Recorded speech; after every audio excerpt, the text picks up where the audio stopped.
ചേച്ചി ഇവിടം വരെ വന്ന സ്ഥിതിക്ക് ചേച്ചി ഇത്രയും നേരം എല്ലാവരും ചാട്ടയടി അടിക്കുന്നത് കണ്ടില്ലേ? ആരെങ്കിലും ഈ കൂട്ടത്തിൽ ആ ചാട്ടം ഉണ്ടെന്ന് അടിക്കാൻ തോന്നുന്നുണ്ടോ?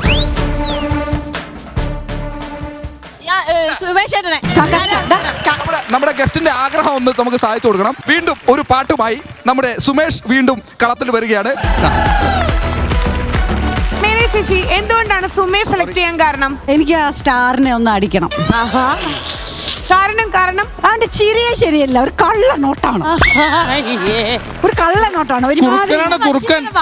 കള്ളനാണ് ചേച്ചി. കൂളിംഗ് ഗ്ലാസാ എടുക്കടേ എടുക്കടേ.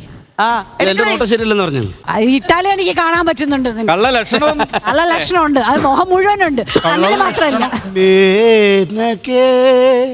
ഹൃദയമൊരു വെൺശംഖ് പോലെ പോയി മാലമോഷണമാണ് ജോലി. കണ്ണുനിർത്തുള്ളിയ പാടാ ചേച്ചി. പാടി അടിക്കും ചേച്ചി. ചേച്ചിക്ക് ഇഷ്ടം കൂടുമ്പോ ഇങ്ങനെയാണ് ചെയ്യണമെങ്കിൽ സുരേഷന്റെ അവസ്ഥ എന്തായിരിക്കും?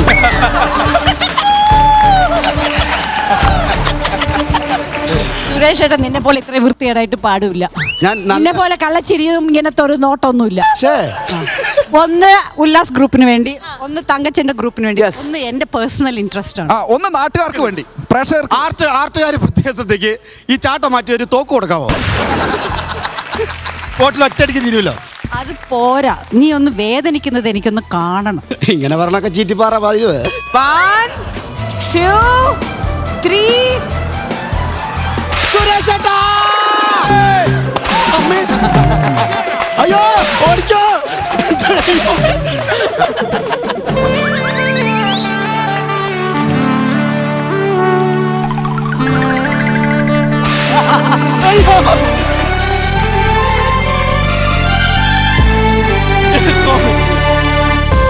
ഞാൻ കോമഡി പറയും.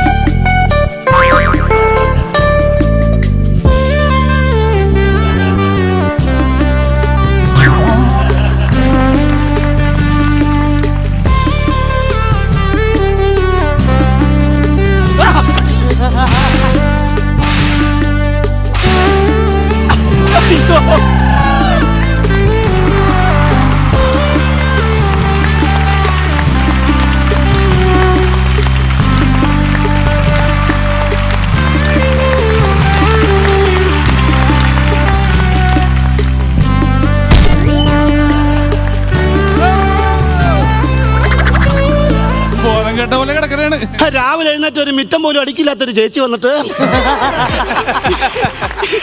സുമേഷിന്റെ ഭാര്യയല്ലേ, ഒരു കൊട്ടൻ ചുക്കാതിയൊക്കെ ഒന്ന് റെഡിയാക്കി വെച്ചോ. ഇന്ന് നിറയെ തല്ല് വാങ്ങിയിട്ട് അങ്ങോട്ടേക്ക് വരുന്നുണ്ട്. അല്ല, ഈ ഷോ കണ്ടിട്ട് ഇനി സുരേഷ് ഏട്ടൻ എന്നെ ഡൈവേഴ്സ് ചെയ്യുമോ? സുരേഷ് ചേട്ടൻ എന്നെ സെപ്പറേറ്റ് വിളിക്കാൻ സാധ്യതയുണ്ട്. ഒരു കാരണം കൂടാതെ അവൾ അങ്ങനെ തല്ലുമില്ലല്ലോ. ഇനി സുരേഷ് ചേട്ടൻ ഞാനും കൂടെ ഒരുമിച്ച് വരണമെങ്കിൽ ഒരു പ്രാവശ്യം സുരേഷ് ചേട്ടൻ ഇങ്ങനെ അടിക്കട്ടെ. രണ്ടുപേരെയും 2 ടീമിലാക്കാട്ടോ, എന്നിട്ട് ഗെയിം ഒക്കെ കളിപ്പിക്കാം. അപ്പൊ ഒരു റീസണും കൂടെ ആക്കുമല്ലോ. എനിക്കാണ് ആ ഭാഗ്യം കിട്ടുന്നത്, അദ്ദേഹത്തിനാണ് ആ ഭാഗ്യം കിട്ടുന്നത്. സൈഡിൽ കൂടെ ജയിപ്പിച്ചു തരാം. അറിയണ്ട. അപ്പൊ സോ മച്ച് ഹാപ്പി. ഭയങ്കര എന്താ പറയാ, ഭയങ്കര കോമ്പറ്റീറ്റീവ് സ്പിരിറ്റ് ഉള്ള, അതിലുപരി ഭയങ്കര ചൈൽഡിഷ് ആയ, നമ്മുടെ ഷോ കാണുന്ന എല്ലാവരും ഇങ്ങനെ പ്രായം കുറഞ്ഞു വരുന്ന പറയില്ലേ, അപ്പൊ അതുപോലെ തന്നെ ശരിക്കും ഒന്നും കൂടെ ഇവിടെ വന്നപ്പോഴേ കിഡിഷ് ആയിരുന്നു. ഒന്നും കൂടെ നമ്മുടെ ഉള്ളിൽ ആ ഒരു കിഡിഷ്നെസ് പുറത്തേക്ക് വന്നു എന്ന് തോന്നിയോ ഇവിടെ എത്തിയപ്പോ? പിന്നല്ലാതെ. അതാണ്, ഇതാണ് നമ്മുടെ സ്വന്തം മേനക ചേച്ചി in star magic. So much happy. നിങ്ങൾക്ക് കിഡിഷ്, ഞാനാകെ വിഡിഷായിട്ട് നിൽക്കുക. ചവർ വാരി അടിക്കുമ്പോൾ അടിച്ചിട്ട്. പക്ഷെ ഭയങ്കര രസമായിരുന്നു കേട്ടോ, ഈ ഓടിച്ചിട്ടൊക്കെ അടിക്കാന്ന് പറയില്ലേ. പിന്നെ ചേച്ചി, എനിക്ക് അടി കൊണ്ടതിൽ ഒരു സമാധാനം എന്ന് പറഞ്ഞാൽ, ചേച്ചി ഒരു സ്റ്റാറ്റസ് പറഞ്ഞായിരുന്നു, സ്റ്റാറിനെ മാത്രമേ തല്ലുള്ളൂ എന്നുള്ളത്. ഇവിടെ അങ്ങനെ ഒരു ആരും ഇല്ലല്ലോ. ശരിയാണ് ശരിയാണ്. അത് എന്ത് സ്റ്റാർ ആണ്? എന്തായിരുന്നു? കാറ്റം സ്റ്റാർ. സമയം എന്തായി? ഇതൊന്നും സുരേഷനെ വിളിക്കണം. ഈ സമയത്ത് എന്താണ് അവിടെ എന്തെങ്കിലും നടക്കാറുണ്ടോ? എന്തായാലും സുമ ഇങ്ങനെ ആപ്പിള് പോലെ ഇങ്ങനെ തുടുത്ത് വെള്ളറി വെളുത്തിരിക്കുകയാണ്. അത്ര തല്ലല്ലേ കൊണ്ടേ. ഓ, സുമയും ഇതൊരു തമാശയായിട്ട് എൻജോയ് ചെയ്തെന്ന് വിചാരിക്കണം. എനിക്ക് വൈരാഗ്യമുണ്ട്. വേദനിച്ചോ? ഞാൻ സ്നേഹത്തോടെയാണ് അടിച്ചത് കേട്ടോ. വേദനിച്ചോ? കരയണ്ട കരയണ്ട. വേദനിച്ചോ? എന്നാ പിന്നെ സ്നേഹമില്ലാതെ അടിക്കട്ടെ. സ്നേഹമില്ലാതെ അടിക്കട്ടെ. മതിയായില്ല. വരും വരും. ഇനി അടിക്കാനായിട്ട് തന്നെ ഞാൻ ഇനി ഇവിടെ വരും. നമ്മുടെ സുമ ഇപ്പോഴും തിരിച്ചെത്തിയിട്ടില്ല. ചേച്ചിക്കാണ് റെസ്റ്റ് ആവശ്യം. സുമയ്ക്ക് കൊള്ളേണ്ട ആവശ്യം ഉണ്ടായിരുന്നുള്ളൂ, ചേച്ചിക്ക് ഓടിച്ചിട്ട് അടിക്കേണ്ട ആവശ്യം വന്നു.